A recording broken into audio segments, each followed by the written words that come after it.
Imants Ziedonis rakstīja, bet svece deg, cik balti svece deg, un tumsa kuplo galvu noliec brīnā, no sākuma līdz beigām balta deg, līdz deglis lēnām ieslīgst parafīnā. Šī gada 19. oktobrī 20. kabinetā mūsu skolas mājturības un tehnoloģiju skolotāja Irēna Timinska pilsētas skolotājiem interesantiem novadīja meistarklasi sveču dekorēšana, kurā piedalījās arī mūsu vizuālās mākslas skolotāja Daiga Vasiljeva. Kā palīdzes skolotājai bija 2 6. B klases meitenes, Viktorija Rizanceva un Anželika Ustīnova, kuras deva ieskatu sveču dekorēšanas vēsture. Izrādās, ka sveces apgaismošanai sāka izmantot jau 3. gadsimtā, bet pirms mūsu ēras, bet tieši dekorēšana kļuva populāra 20. gadsimtā. Mūsdienās, iestājoties tumšajam, drūmajam rudens laikam, cilvēki tumsas kliedēšanai aizvien biežāk sāk izmantot sveces. Sveču gaisma, atšķirībā no elektriskās, dod tādu kā siltumu, omulības un romantikas gaisotni. Sveces tas ir arī skaistums. Nu jau gribas nevis vienkārši baltu, sarkanu, dzeltenu vai zaļu sveci, bet tādu, kurā ir savs stāsts, dekorācija, kas ļauj raisīties fantāzijai vai vienkārši priecē acis. Un, lai svece raizītu šo fantāziju, skolotājiem darbam tika piedāvātas vienkrāsainas sveces un šabloni sagataves, kuras varēja izvēlēties un izmantot. Kā rezultātā vienkāršas sveces pārvērtās par acis приецеёшу свeci. 20 октября в актовом зале нашей школы проходил конкурс английской орфографии Spelling Bee. За более подробной информацией об этом мероприятии мы обратились к Наталье Ашеверовой, которая является координатором информационного центра США в Даугавпилсе.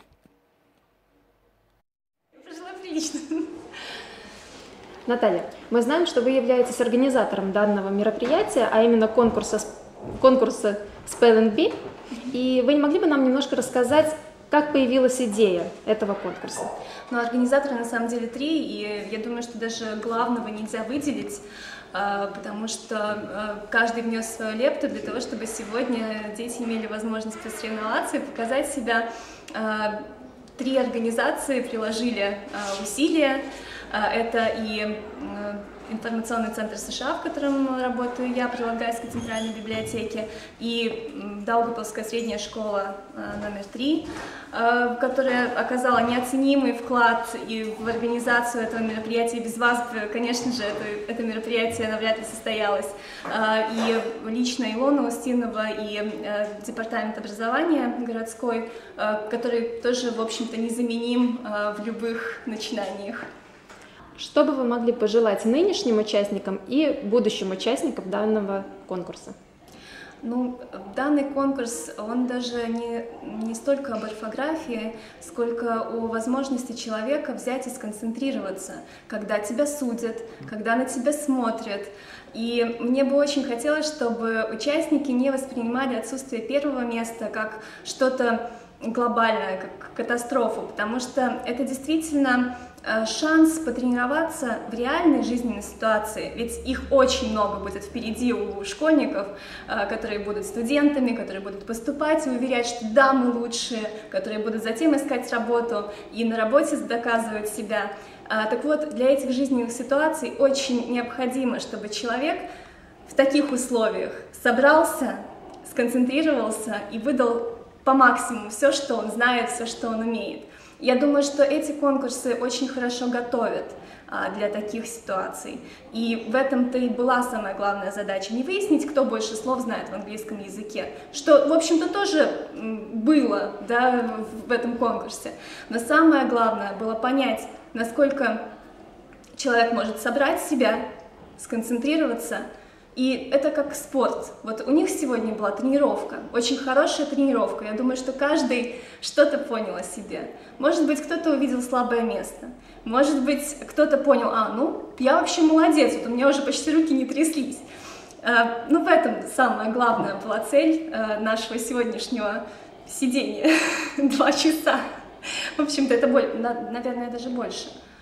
Мы провели здесь даже больше, чем 2 часа времени. Я думаю, что это будет замечательный задел на будущее. Спасибо большое вам и дальнейшего вам процветания. Спасибо. В школах начались осенние каникулы. И о том, как же обезопасить себя во время отдыха, нам расскажет Евгений Иванов.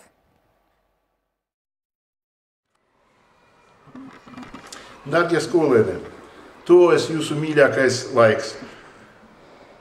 Pirmās brīvdienas, kas notiek rudenī, kuras sāksies jau ļoti drīz un kuru laikā jums es novēlu no sirds atpūsties un dabiski sakrāt jaunu spēkus mācībām un arī saglabāt savu veselību. Es lūdzu jūs piegriezt uzmanību šī brīvlaika laikā šādām pozīcijām. Pirmā pozīcija – ceļu satiksmes noteikumu ievērošana, jo jums mainīsies ierastais, jau pa 2 mēnešiem pierastais darba grafiks. Pārvietojoties pa mūsu ielām, pārvietojoties ar sabiedrisko transportu, ar personīgo velosipēdu un tā tālāk. Ja? Lūdzu ievērojiet, ka jūs tagad pa pilsētu pārvietojaties tieši darba dienu laikā, un tas ļoti atšķiras no tā, kā jūs nokļuvāt skolā un no skolas iepriekš. Otrā pozīcija. Jūs noteikti pavadīsiet daudz no sava brīvā laika spēļu laukumos. Lūdzu, ievērojiet drošības noteikumus arī tur. Tas nozīmē, ja jūs izmantosiet jauni izveidotos šķēršļu laukumus pie Daugavpils universitātes, vēl kaut kur, kaut kādu spēļu laukumus, tomēr nodrošiniet sevi pret traumām. Tas nozīmē, izmantojiet ceļsargus, elkoņsargus, kiveres un tā tālāk, ja jūs nodarbojaties aktīvi. Ievērojiet to, ka laiks tomēr nav tik silts, neskatoties uz to, ka jūs kustēsieties, lai jūs arī nesaukstētos. Tas nozīmē, ka sekojiet vienkārši temperatūras režīmam un tam, ko jūs darāt.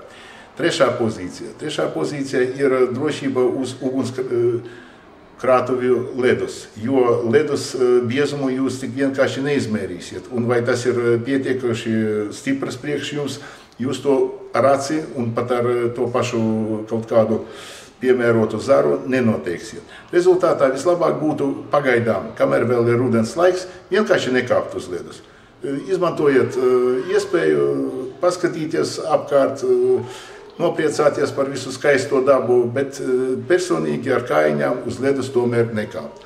Un 4. pozīcija, par kuru gribētu jūs palūgt, lai neviens no jūsu draugiem, biedriem un arī jūs paši neizmantotu kaut kādu vilinājumu, izpētīt jaunu kaut kādu māju, pamestu māju, kaut kādu jaunu teritoriju. Lai jūs nededzinātu nekur uguni, jo uguns bīstamība tagad ir paaugstināta, jo praktiski nokrišņu nav. Lai jūs nemēģinātu kaut ko atrast jaunu savā dzīvē, kas varētu tomēr iespaidot negatīvi jūsu veselību. Sargājiet sevi, labi atpūsties un priecīgiem ar jauniem spēkiem atgriezties skolā. Paldies!